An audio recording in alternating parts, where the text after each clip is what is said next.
I made a $235,000 mistake with my retirement money, not by picking bad investments or failing to save, but by putting my money in the wrong accounts in the wrong order. Hi, I'm Trina, and at 60, I've discovered that where you save matters just as much as how much. Fellow 50-somethings, listen up. This one's for you. In under 10 minutes, I'll reveal the exact investment sequence that could have changed my retirement completely, the tax advantages you might be missing after 50, and why it's definitely not too late to fix this, even if retirement is right around the corner. Today, I'm sharing the costly lesson I wish someone had taught me years ago. You might be thinking, isn't it too late to make changes? Absolutely not. Even with just 5 years left before retirement, optimizing your investment order now can make a huge difference. I hear this all the time. I don't have enough time for these changes to really matter. That's exactly what I thought in my 50s, and it cost me dearly. The truth is, even small optimizations at our age can create thousands in additional retirement income, and I'll show you exactly how. Quick question for you. What type of account are you currently putting most of your retirement savings into? Is it mostly in your 401k, your IRA, or somewhere else? I'm curious to see where everyone stands. Let me be honest with you for a moment. I am grateful for what I have. I can pay my bills, I'm not struggling, and I did manage to retire at 59. But there's a quiet ache I feel when I think about what could have been. If I had followed this optimal investment sequence earlier, those extra $235,000 wouldn't just be numbers on a page. They would mean being able to visit my son overseas more often without checking airfare prices twice. They would mean having the freedom to help him with a down payment on his first home without guessing if I could afford it. They would mean sleeping better at night knowing I have a larger cushion for whatever healthcare challenges might come my way in my 70s and 80s. The worst part? Nobody told me otherwise. I didn't use a financial planner, and I thought the conventional wisdom was to always max out your 401k. Even after learning better, I struggled to change my habits and went back to what felt comfortable, building cash reserves and maxing out my 401k instead of prioritizing a Roth IRA or a health savings account. Are you making the same mistake right now? Let's make sure you don't. Here's the optimal investment sequence that I wish someone had taught me decades ago. I've simplified it to make it crystal clear exactly where each dollar should go. Step 1, reassess your emergency fund. At our age, job loss can be more devastating and last longer. Consider boosting your emergency fund to 6 to 12 months of expenses, but don't overdo it. I've seen too many friends with $100K or more earning practically nothing in savings accounts when that money could be working harder. Step 2, maximize your employer match. This is Retirement Savings 101. Contribute exactly enough to your 401k to get your full employer match. If your employer offers a 4% match on a $50,000 salary, you put in $2,000 to get free $2,000 back.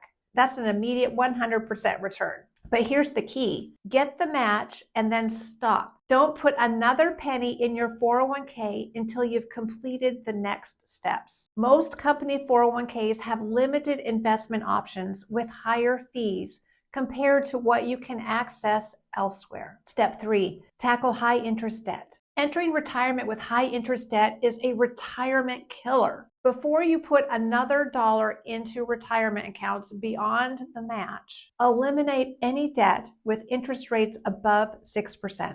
Think of it this way. If you have a credit card with 18% interest, every $1,000 you put toward that debt instead of your 401k is like getting a guaranteed 18% return on your investment. No investment can reliably match that. I see too many people contributing the max to their 401ks while carrying this high interest credit card balance. That makes no mathematical sense. Step 4, max out your Roth IRA with catch-up contributions. Here's where I made a huge mistake. I didn't start a Roth account until I was 57, missing out on years of tax-free growth. For those over 50, the IRS allows you to contribute $8,000 to your Roth IRA in 2025.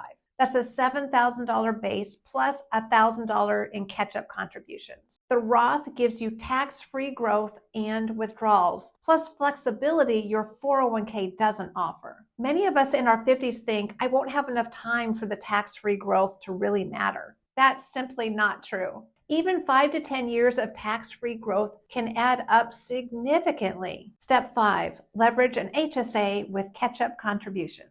I didn't start my HSA until age 57, another big mistake. If you have a high deductible health plan, an HSA offers triple tax advantages: tax deductible contributions, tax-free growth, and tax-free withdrawals for medical expenses. Think of an HSA like a super Roth specifically for healthcare. For 2025 and single coverage, you can contribute $4,300. Family coverage is $8,850. And for those 55 or older, you can catch up with an additional $1,000. What makes the HSA extra special? After age 65, you can use it for any expense, not just medical. And you'd pay only regular income tax, like a 401k. But for qualified medical expenses, which increase as we age, it remains completely tax-free. Step 6. Back to your 401k with catch-up contributions. Now that you've maxed out your Roth IRA and HSA, it's time to return to your 401k. For 2025, the standard limit is $23,500. If you're age 50 or older, there is an additional $7,500 catch-up contribution, giving you the opportunity to save a total of $31,000 for retirement. And for those age 60 to 63, the catch-up contribution increases to $11,250. Combined with your employer match, this could mean well over $30,000 going into your 401k each year. These catch-up contributions can add significantly to your retirement savings over just a few years. Now, it's important to understand that these contribution limits I've mentioned are for 2025 and apply to most situations. But your personal circumstances will vary. Income limits can affect eligibility for certain retirement accounts, and special rules may apply. I've included a link to the official IRS tables in the description below, so be sure to check those or consult with a tax professional for your specific situation. Now let me break down exactly where that $235,000 figure comes from.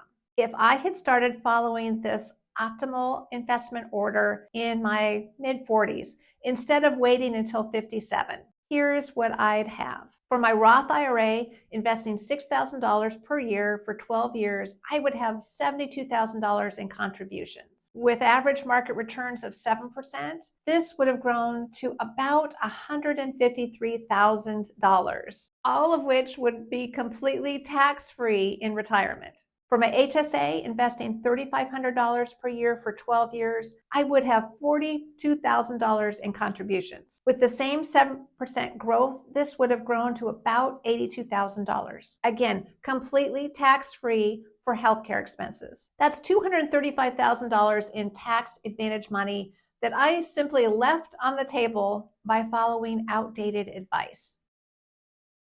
Having all your retirement money in pre-tax accounts creates a tax trap. Since I only have a small amount in my Roth and individual tax account, when I need extra money, I have to take it from my IRA, which increases my taxable income. This can push me into a higher tax bracket or affect my health care subsidies. Imagine retirement having different buckets of money. A tax-free bucket is your Roth IRA, a tax-deferred bucket, 401k and traditional IRA, and a triple tax advantage bucket, your HSA. With this optimal sequence, you'd have all three buckets, allowing you to strategically withdraw from each one to minimize your tax burden each year. I'm stuck with primarily just one main bucket, forcing me to pay taxes on almost every dollar I withdraw. Learn from my mistakes. Here's your assignment for today. Choose just one thing from this sequence to implement this week. Be specific. If you don't have an HSA, call your HR department tomorrow morning to see if you qualify. If you haven't opened a Roth IRA, set aside 15 minutes tonight to open one online at a low-cost firm like Vanguard or Fidelity. If you're carrying high interest debt, calculate exactly how much extra you can put toward it each month. Take one concrete step this week and comment below what specific action you chose and when you'll do it. If this advice helps you avoid even a fraction of my $235,000 mistake, consider buying me a cup of coffee. Links in the description. And if you want to learn more about my frugal lifestyle choices that helped me retire at 59, check out my series on the things I stopped buying in order to retire early.